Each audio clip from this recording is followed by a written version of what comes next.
लार लप्पा लाई रखदा लार लप्पा। नमस्कार दोस्तों, आप देख रहे हैं एवरग्रीन हिंदी सिनेमा। रोज की तरह आज की हमारी इस नई वीडियो में आपका स्वागत है। बॉलीवुड में मीना शेरी की कहानी हमेशा अनसुनी ही रही है, क्योंकि ये भारत छोड़कर पाकिस्तान में बस गई थी। जन्मी भी वही थी, पाकिस्तान के हिस्से वाले पंजाब में, लेकिन तब देश बटा नहीं था। इनका असली नाम खुर्शीद बेगम था, जो लाहौर में ही पली बड़ी। भारी गरीबी और मुफलिसी में इनका दिन गुजरा। बड़ी बहन की शादी मुंबई के एक अच्छे घर में हो गई थी, तो बहन के साथ ये लाहौर से मुंबई आ गई। खूबसूरत थी सोहराब मोदी ने इन्हें एक्टर बना दिया। खुर्शीद बेगम का फिल्मी नाम था मीना। मीना ने 5 शादियां की, लेकिन कोई भी टिकी नहीं। 3 शादियां भारत में और 2 शादी पाकिस्तान में। 1956 में ये अपने तीसरे पति के साथ एक फिल्म के सिलसिले में पाकिस्तान गई थी, फिर कभी लौटी नहीं। पति को भारत लौटा दिया और खुद पाकिस्तान की होकर रह गई। इसी पति के लिए मुस्लिम से हिंदू बनी थी, लेकिन पाकिस्तान में बसने के लिए दोबारा इस्लाम कबूल किया। पाकिस्तान में 2 शादियां की, लेकिन वो भी नाकाम रही। इन्हें लक्स गर्ल ऑफ पाकिस्तान भी कहा जाता है। वहाँ उनकी जिंदगी आसान नहीं रही और मौत तो उससे भी बुरी थी। 17 नवंबर 1921 खुर्शीद का जन्म ब्रिटिश इंडिया के रायबिंग पंजाब में बेहद गरीब परिवार में हुआ था। ये 4 भाई बहनों में दूसरे नंबर की सबसे बड़ी बहन थी।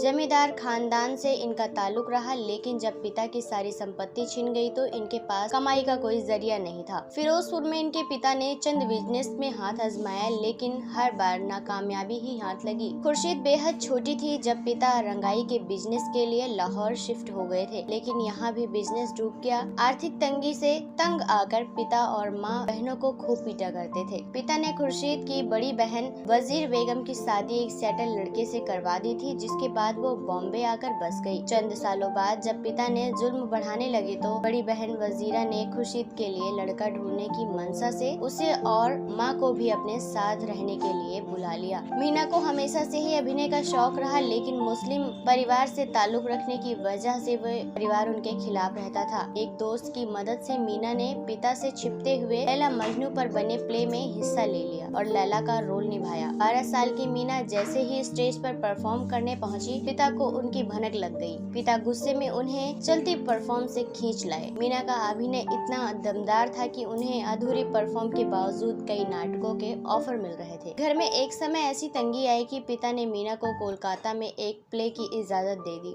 क्योंकि उन्हें इससे 350 रुपए की फीस मिलने वाली थी। इजाजत तो मिल गई, लेकिन पिता ने इसी समय इनकी शादी करवाने और उनके लाहौर ले जाने का फैसला किया। मीना ने इस बार पिता के सामने घुटने नहीं टेके। झगड़ा हुआ और मीना बहन के साथ बॉम्बे में ही रुकी रही। एक दिन मीना उर्फ खुर्शीद अपनी बहन और उनके पति के साथ सिकंदर फिल्म के मुहूर्त में गई थी। खुर्शीद बेगम खूबसूरत हुआ करती थी। इसी इवेंट में उन पर फिल्म मेकर सोहराब मोदी की नजर पड़ी। उन्होंने तुरंत खुर्शीद को सिकंदर फिल्म में एक रोल देने का फैसला किया। सोहराब मोदी ने ही फिल्मों के लिए खुर्शीद का नाम बदलकर मीना कर दिया। 1941 में रिलीज हुई blockbuster hit Sikandar film Meena की पहली फिल्म बनी, जिसमें उन्होंने राजा तक्षशिला की बहन का रोल प्ले किया था। सिकंदर फिल्म की शूटिंग करते हुए मीना को एक्टर प्रोड्यूसर जगूर राजा से प्यार हो गया। दोनों ने इसी साल 1941 में शादी कर ली, लेकिन ये रिश्ता 6 महीने से ज्यादा नहीं चल सका। सोहराब मोदी ने मिनवा मूवी टोन प्रोडक्शन में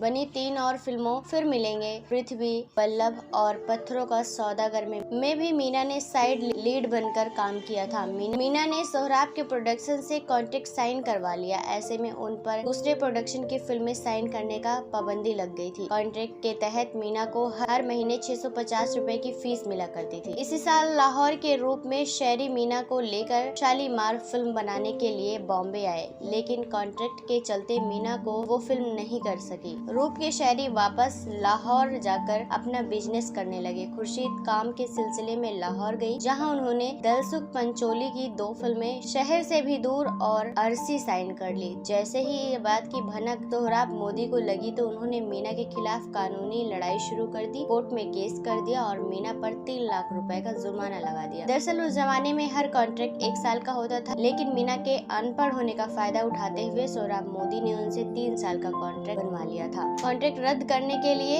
सोहराब मोदी ने मीना से 60,000 रुपए मांगे, लेकिन ये उनके लिए एक बड़ी रकम थी। मीना ने इस समय सोहराब मोदी की पत्नी मेहताब की मदद ली। आखिरकार 30,000 रुपए पर मामला सेटल हो गया और सोहराब ने कॉन्ट्रैक्ट को खत्म कर दिया। मीना ने लाहौर के शहर से दूर और और अरसी जैसी फिल्में की। बंटवारे से पहले लाहौर में उनकी आखिरी फिल्म पतझड़ रही, जो 1948 में रिलीज हुई थी। 1948 में रूप की शायरी का लाहौर में स्थिर स्टूडियो जला दिया गया। भारी घाटा होने के बाद रूप के शायरी बॉम्बे आ गए, जहां मीना ने उनकी मदद ली और प्रोडक्शन हाउस सैरी फिल्म शुरू करवाया। प्रोडक्शन की पहली फिल्म चमन थी, जिसमें मीना ही इनकी हीरोइन बनी। ये भारत पाकिस्तान के बंटवारे के बाद की पहली पंजाबी सुपरहिट फिल्म रही। पहली हिट फिल्म के बाद रूप की शायरी ने मीना को लेकर एक थी लड़की बनाई। फिल्म का गाना लारा लप्पा लाई रखदा इतना फेमस हुआ कि ये ट्रेंड सेंटर गाना सालों तक याद किया गया, जिसके बाद से ही मीना को लारा लप्पा गर्ल के नाम से पहचान मिली। ये फिल्म उस जमाने की सबसे सुपरहिट फिल्म रही। इसके बाद रूप के शायरी भी टॉप कॉमेडी फिल्म डायरेक्टर बन गए। 1945 के आसपास मीना ने एक्टर को स्टार अल नासिर से शादी की, लेकिन चंद महीनों में ही ये शादी टूट गई। दोनों की शादी और तलाक का खुलासा तब हुआ जब अल नासिर ने 1947 में पॉपुलर एक्टर वीना से शादी की। फिल्मी इंडिया के एक कॉलम में राइटर ने लिखा कि अल नासिर जो मीना के पूर्व पति हैं, वो अब वीना से शादी कर रहे हैं। मीना भारत में तेरी निशानी, अनमोल रतन,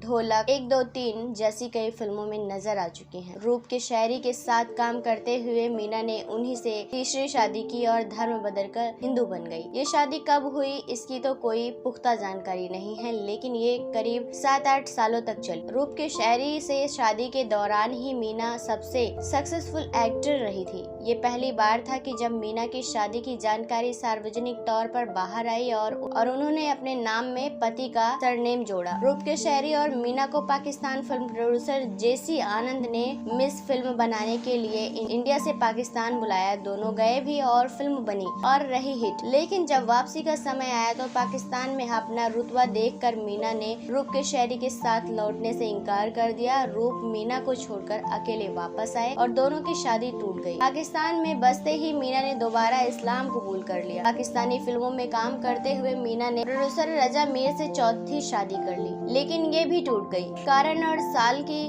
किसी को जानकारी नहीं है। फिल्मों से हुई साइडलाइन तो बना ली फिल्म दुनिया से दूरी। 1958 की फिल्म आखिरी निशान के बाद से ही मीना शायरी की सबसे ज्यादा फिल्में फ्लॉप होने लगी। कुछ समय बाद इन्हें फिल्मों में साइड रोल मिलने लगे, नेगेटिव रोल मिलने लगे। साइडलाइन किए जाने के बाद मीना नाखुश होने रहने लगी और छोटी फिल्में करना छोड़ दी। 1963 की फिल्म जमालो की शूटिंग के दौरान ही मीना ने अपने को स्टार असद बुखारी से 5वीं शादी की, लेकिन चंद महीनों में ही दोनों का रिश्ता टूट गया। बताया जाता है कि असद का व्यवहार मीना के साथ ठीक नहीं था और वो उनके साथ मारपीट करते थे। 1960 में एक प्रेस नोट के जरिए अनाउंसमेंट की गई कि मीना शायरी भारत लौट रही हैं। उन्हें पंजाबी फिल्म जटी पंजाब दी से साइन किया गया, लेकिन अफसोस कि ये फिल्म बनी ही नहीं। फिल्मों से दूरी बनाने के बाद मीना गुमनामी और अकेलेपन में जिंदगी जीने लगी। जमा किए हुए सारे पैसे खत्म हो गए और कंगाली की कगार पर आ खड़ी हुई। गरीबी ऐसी आई कि आलीशान घर छोड़कर ये 2 कमरों के किराए के घर में रहने लगी। मजबूर हो गई। ये किराए का घर उन्होंने लाहौर की मोहरी रोड पर लिया था। घर में अकेले रहते हुए कोई इनका ख्याल रखने वाला तक नहीं था।